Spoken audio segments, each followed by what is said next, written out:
I saved the old Arconia with a piece of the old Arconia. Life.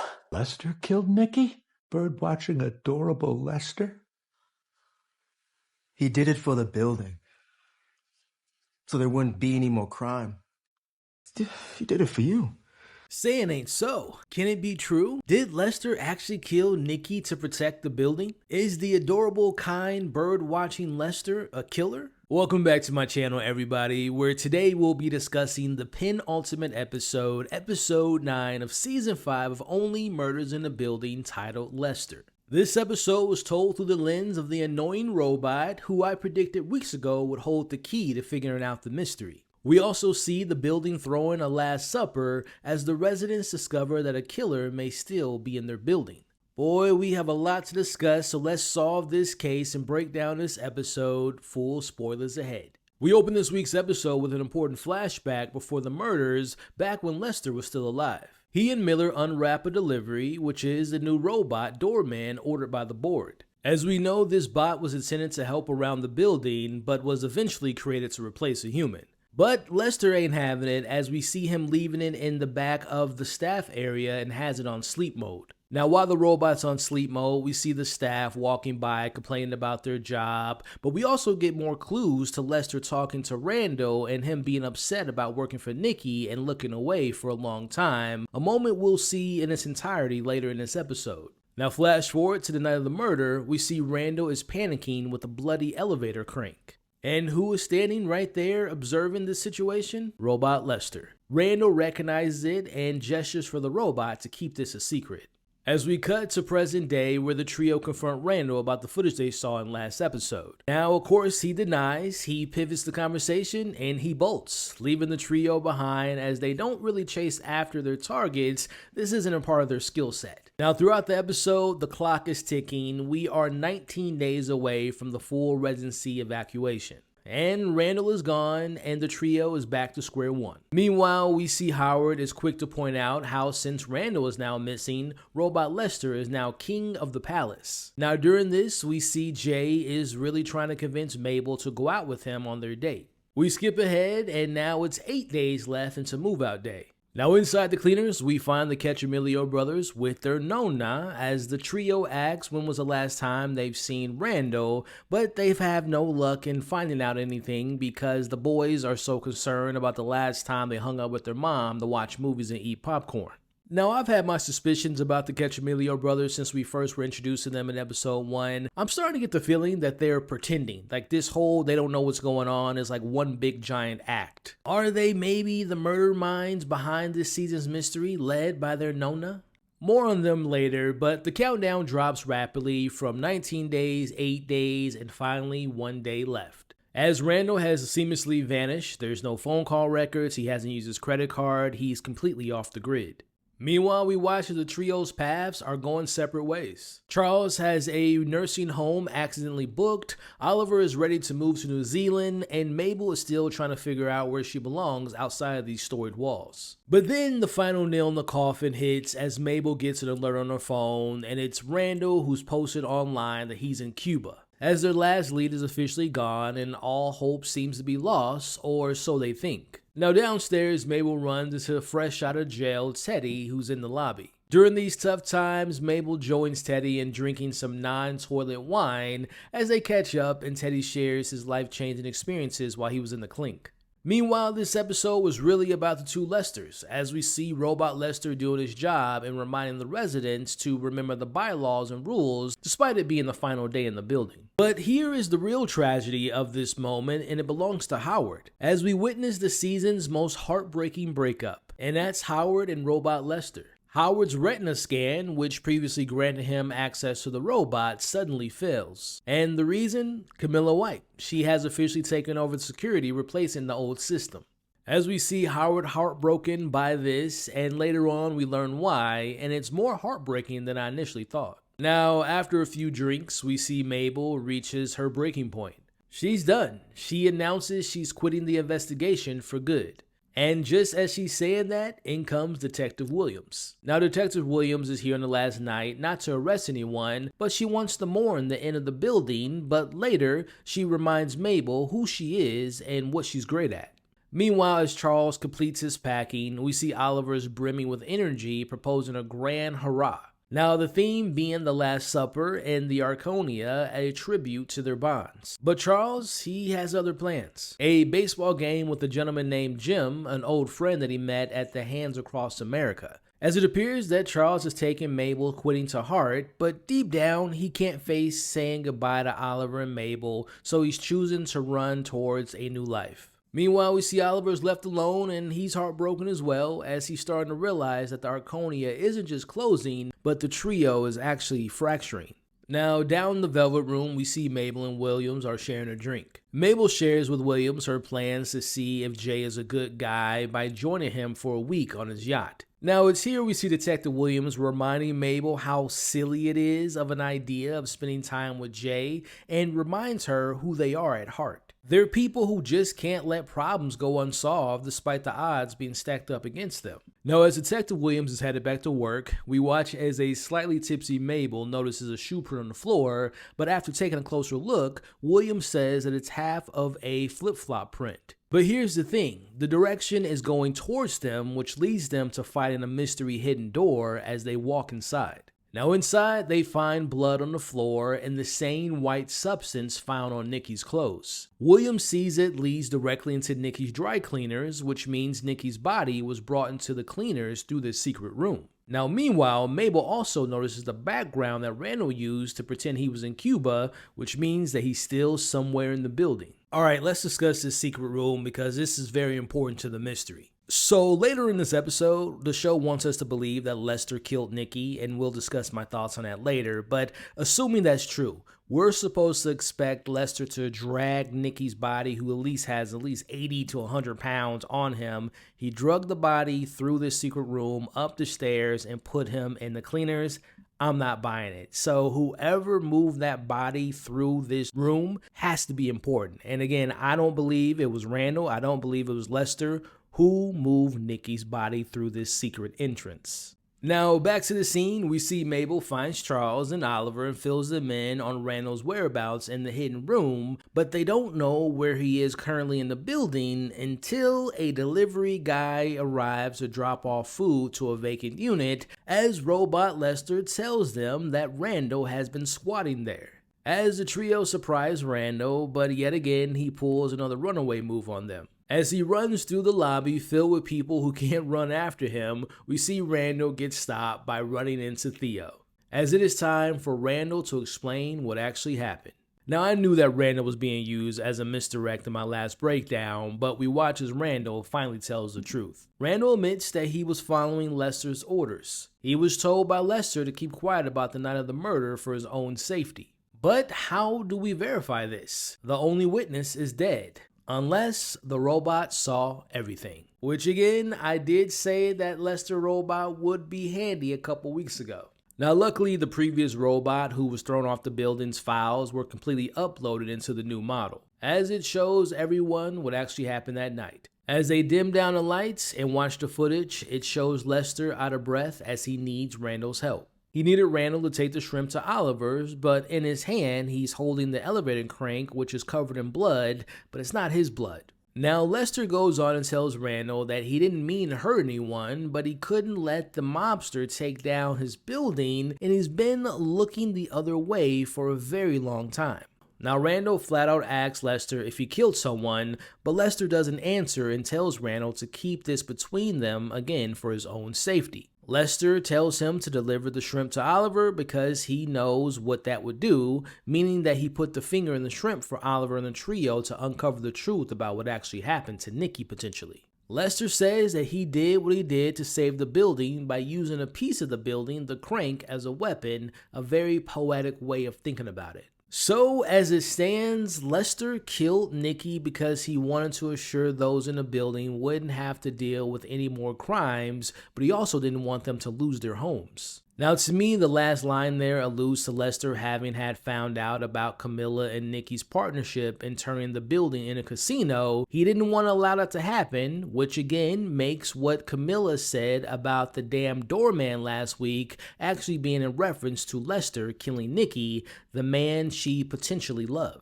But now the question still remains, who killed Lester? Now, this newfound discovery fuels our trio and others in the building to figuring out Lester's killer. So let's break for a moment and think about how it all could have went down. So in my mind, I envision Camilla, Nikki, Bash, and Jay all met up to learn how Camilla had planned with Nikki about the new casino and the building. Now we know how close in proximity the Velvet Room is to the cleaners, so maybe Nana, who we'll talk about in a second, overheard this meeting that's going on, or even the boys overheard the meeting and called their mom. Sophia, now curious about what's going on, she crashes the party because, again, we know that the Velvet Room is actually her family's legacy. She goes and crashes this secret meeting, and there's a back and forth about Sophia and Nikki, about having an affair. But of course, Lester's there. But from there, I guess things got extremely heated. A cleaver was used, a finger was chopped off, and at some point, Lester killed Nikki. I don't know, guys. It sounds pretty messy to me, but I have a feeling that there will be more people that were in attendance of this meeting. As I mentioned before, I believe the mayor is there. I believe he's the person that's alluding to having an affair with Sophia. But I don't know if I can buy or even believe the kind Lester actually beat a man to death with a crank and thought murdering him would be the answer. There just has to be more to the story. I honestly think Lester was covering up for someone else. And that someone else that comes to mind has to be his wife. But why on earth would she kill Nikki, especially after her and Sophia being like these friends after both losing their husbands? This Lester being the killer is really throwing me for a loop.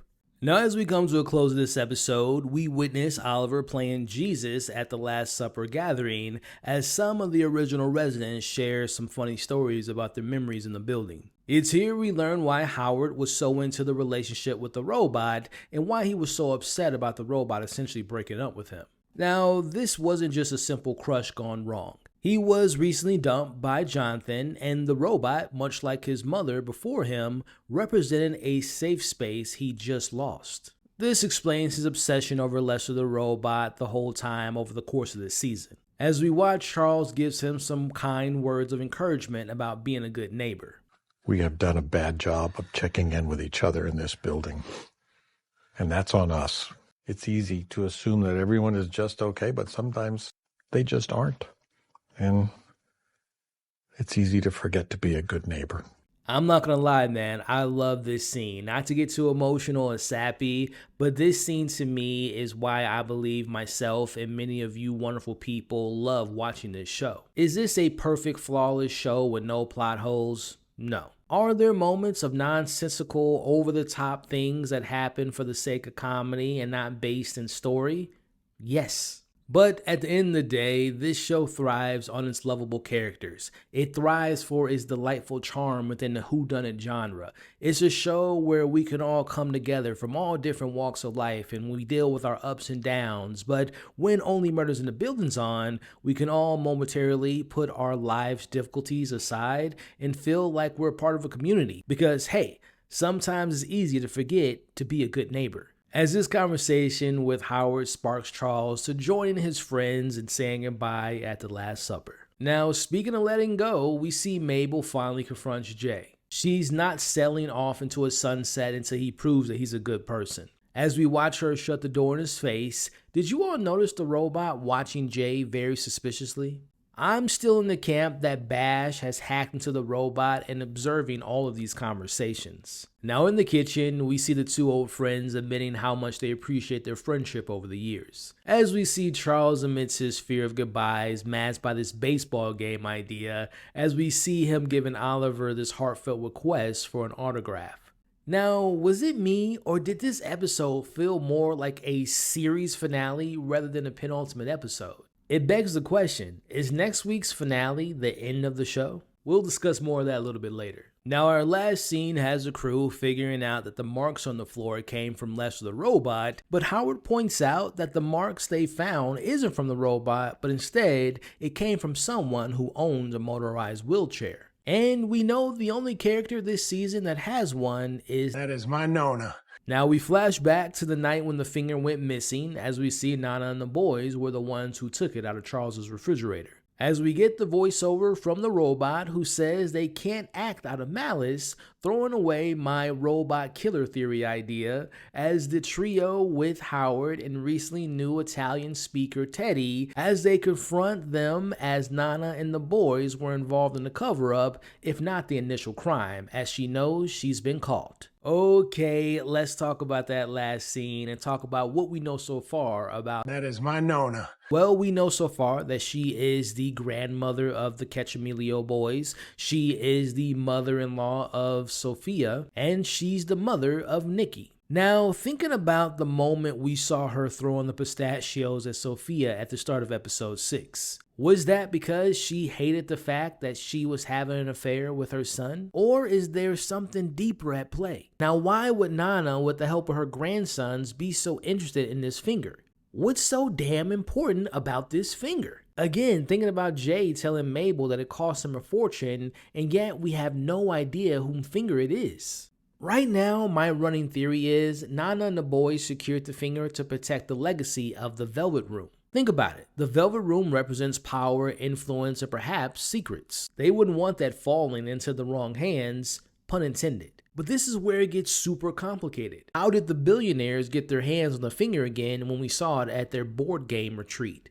Right now, my best guess is they paid handsomely for it. We know, based on Sophia's conversation with Charles in episode 1, that apparently they're running low on money since Nikki's death and they can't even afford their house anymore, so it's plausible they divvied up the finger for a hefty sum, perhaps taking a large sum of money from Camilla, Jay, and Bash. So let's now talk about the big juicy question, who killed Nikki? Again, I'm not convinced that it was Lester. It's important to note that we didn't see the actual act of him killing Nikki. So in my mind, unless we see him committing the act, in the court of only murders in a building, if it doesn't fit, you must acquit.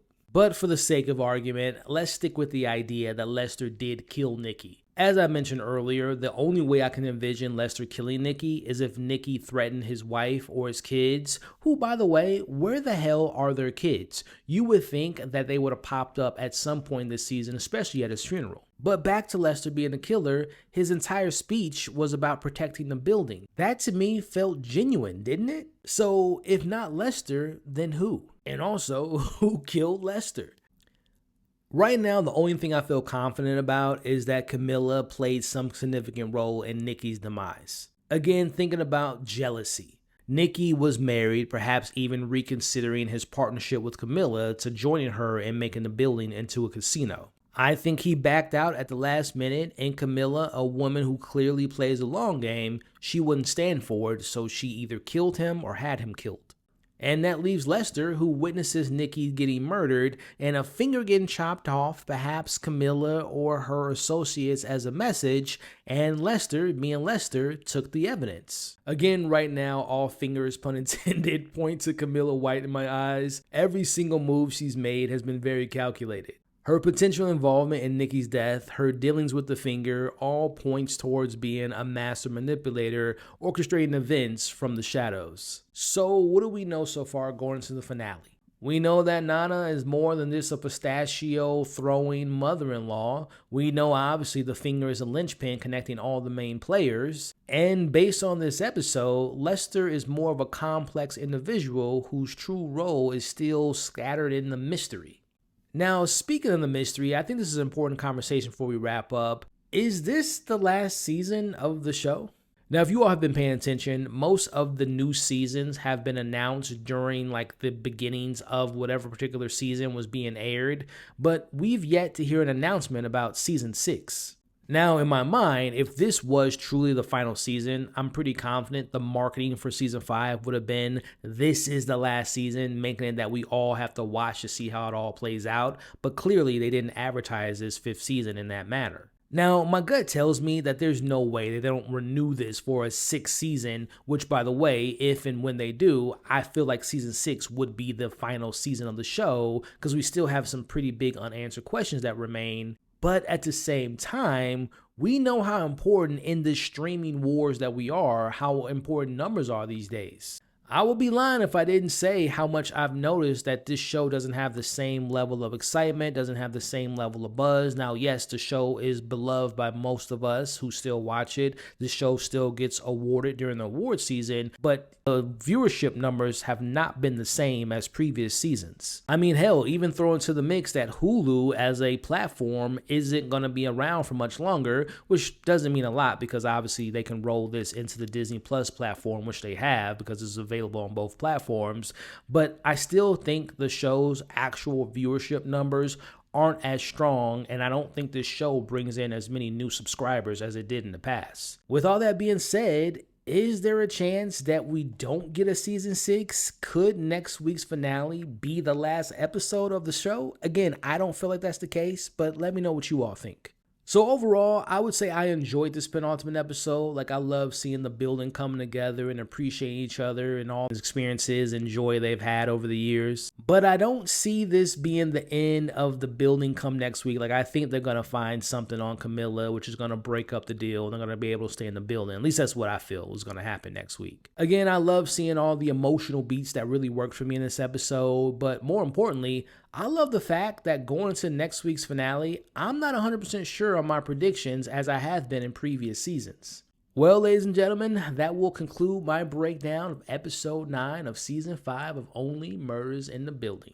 Now, before we head out, if you all have made it to this point in the video, I thank you so much for the continued support. I can't wait to see what next week's finale has up its sleeve. But if you all are still here, do me a favor, put in the comments right now, #BeAGoodNeighbor. So I would love to know what you all thought about this penultimate episode. What did you like? What didn't you like? What are your thoughts, theories, your predictions, deeper meanings? What do you all think will happen in the finale? Is this the final season? Let's talk about it all in the comments below. Now, if you all enjoyed this week's breakdown, do me a favor and hit that like button. And if you hit the like button on YouTube, hype up the video. It allows the video to do a lot better and also come across new viewers. Speaking of new viewers, do me a favor, hit that share button. Share this to anyone and everyone you know that loves talking about this show. And last but not least, if you all have enjoyed yourself, and if you've been watching this entire video this whole time or watching other videos, and if you haven't subscribed, what are you doing? Come join the community by subscribing to the channel today. Now, if you all are listening to this via podcast, Apple Podcasts, or Spotify, thank you all for listening. Leave your thoughts about this penultimate episode in the comments below. Leave me a review on my podcast and consider sticking around by following and subscribing to the podcast. Alrighty, y'all, we got our finale coming next week. Can't wait to see what it has to offer us. But in the meantime, you all remember to stay safe. You all are awesome. And I'll see you next week for the finale of season 5 of Only Murders in the Building.